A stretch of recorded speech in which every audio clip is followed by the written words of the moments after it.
হ্যাঁ বন্ধুরা, আজকে আমি বানাবো চিংড়ি মাছ দিয়ে লাউ শাক। কম মশলা দিয়ে চিংড়ি আর লাউ শাকের এই রেসিপিটা জিভে জল আনবেই আনবে। এখানে এক আটি লাউ শাক কেটে ধুয়ে নিয়েছি।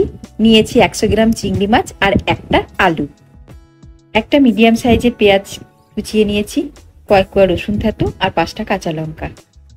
কড়াইয়ে 2 টেবিল চামচ তেল দিয়ে চিংড়ি মাছটা ভেজে নেব। কড়া করে ভাজবো না, হালকা ভেজে নিয়ে তুলে নেব।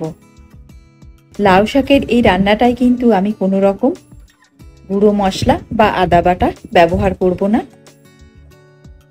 আর এই কম মশলায় লাউ শাকের এই রেসিপিটা খেতে খুবই ভালো হয়। চিংড়ি মাছগুলো ভেজে তুলে নিলাম।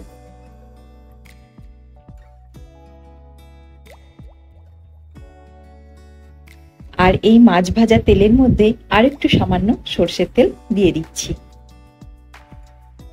সামান্য 5 ফোড়ন দিয়ে দিলাম। 2টো শুকনো লঙ্কা আর একটা তেজপাতা। পেঁয়াজ, রসুন আর কাঁচা লঙ্কাটা ছেড়ে দিচ্ছি। খুব ভালো করে ভেজে নেব। ফোড়নের সাথে পেঁয়াজটাকে লাল করে ভেজে নেব।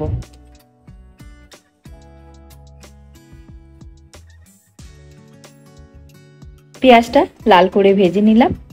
আর এরই সাথে এখন দিয়ে দেব আলুগুলো। পেঁয়াজের সাথে আলুটাকে ভালো করে নেড়ে চেড়ে নিচ্ছি। এখন 5 মিনিট ধরে কষিয়ে নেব। এতে করে আলুটা বেশ ভাজা ভাজা হয়ে যাবে। দেখুন অনেকটা ভাজা ভাজা হয়েও গেছে। আর এখন দিয়ে দেব শাকগুলো।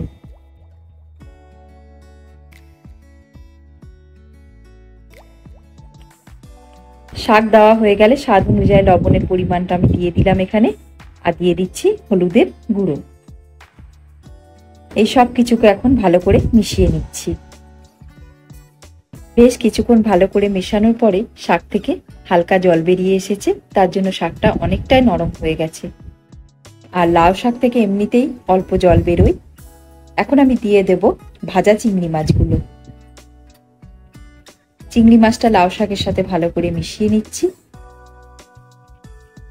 লাউ চিংড়ির এই রান্নাটা আমি গা মাখো মাখোই করব, তাই সামান্য একটু জলও দিয়ে দিলাম।